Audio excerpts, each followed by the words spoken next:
बस्तर जिले के स्कूल एवं आश्रम छात्रावासों में वर्षों से सेवा दे रहे चतुर्थ वर्ग कर्मचारी एक बार फिर आंदोलन की मूड में हैं। विगत 11 वर्षों से कार्यरत सैकड़ों कर्मचारियों को अब तक न तो स्थायी किया गया है और न ही उनका मानदेय सुनिश्चित किया गया है। सबसे बड़ा आक्रोश इस बात को लेकर है कि उनके बाद नियुक्त कर्मचारियों का मानदेय तय कर दिया गया है, जबकि वे आज भी अनदेखी का शिकार हैं।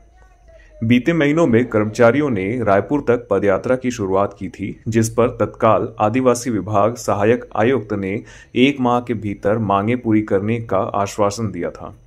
यहां तक कि बस्तर कलेक्टर ने भी लिखित में भरोसा दिलाया था, लेकिन 2 महीने बीत जाने के बाद भी कोई कार्रवाई नहीं हुई। कर्मचारी संघ के सदस्यों ने कई बार अधिकारियों से मिलकर अपनी बात रखी, पर हर बार उन्हें सिर्फ आश्वासन मिला। अब उनका भरोसा पूरी तरह से उठ चुका है। संघ ने घोषणा की है कि वे फिर से रायपुर कूच करेंगे और इस बार विधानसभा का घेराव कर आमरण अनशन करेंगे, जब तक कि उनकी मांगों पर ठोस निर्णय नहीं लिया जाता। यह आंदोलन अब सिर्फ मानदेय की लड़ाई नहीं, बल्कि वर्षों की अनदेखी के खिलाफ एक निर्णायक संघर्ष बनता जा रहा है। तरीके धरना प्रदर्शन कर रहे हैं, क्या है मामला? नमस्कार, मेरा नाम प्रभुनाथ पानीग्राही है और मैं जिला अध्यक्ष बस्तर जिला स्कूल आश्रम छात्रावास चतुर्थ वर्ग कर्मचारी कल्याण संघ का।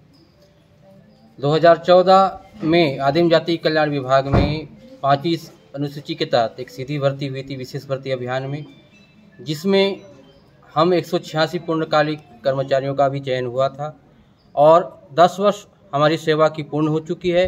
बाकी सभी कर्मचारियों का वेतन निर्धारण हो चुका है, हमारा वेतन निर्धारण अभी तक नहीं हुआ। इन्हीं सब मांगों को लेकर हमने 1 मई से जगदलपुर से रायपुर तक के लिए पदयात्रा की घोषणा की थी और पदयात्रा की शुरुआत कर दी थी। पदयात्रा के दौरान बनिया गांव तक हम पहुंचे हुए थे, तो विभाग के सहायक आयुक्त माननीय श्री गणेश राम सूरी जी स्वयं वहां पहुंचे थे और हमें चर्चा करके आश्वासन दिया था कि आप लोगों की मांग को हम चर्चा कर रहे हैं, कलेक्टर साहब से हम आपको मिलवाते हैं, हम बात करते हैं। उसके बाद हमारी प्रतिनिधिमंडल जगदलपुर आई, कलेक्टर साहब के साथ हमारी मीटिंग हुई। उन्होंने हमें लिखित में आश्वासन दिया कि 1 महीने के अंदर आपकी मांगों पर हम कार्रवाई कर रहे हैं। 2 मई को हमने बनिया गांव में अपनी पदयात्रा स्थगित की और उसके बाद 1.5 महीने के लगभग समय हमने दिया प्रशासन को और इस दौरान हमने बीच बीच में आकर सहायक आयुक्त महोदय से चर्चा करते रहे, वो आश्वासन देते रहे हमें कि आपका काम चल रहा है, आपका काम चल रहा है। 20 तारीख को भी हम उनसे मिलने गए थे, फिर हमने उन्हें स्पष्ट पूछा क्या चल रहा है, वो फिर वही आश्वासन हमें दे रहे हैं और आश्वासन विश्वास लायक नहीं, उनका जवाब हमें विश्वास लायक नहीं लगा। तो हमने तय किया है, संगठन ने तय किया है कि हमारी पदयात्रा रायपुर तक के लिए हम पुनः अब चालू कर रहे हैं 24 जून से, और जहाँ से स्थगित हुई थी बनिया गाँव से, वहीं से हम इसको शुरुआत करेंगे और रायपुर तक पदयात्रा करेंगे।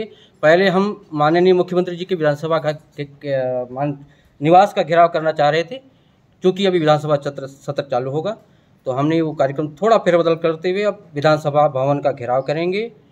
फिर भी हमारी मांगें नहीं मानी गई तो वहीं रायपुर में ही अन्न जल त्याग कर आमरण अनशन शुरू करेंगे। और जब तक इस बार हमारी मांगें पूरी नहीं होगी, चाहे 1 साल लगे, 6 महीना लगे, जितना समय लगे, हम वापस अब आंदोलन नहीं करने वाले।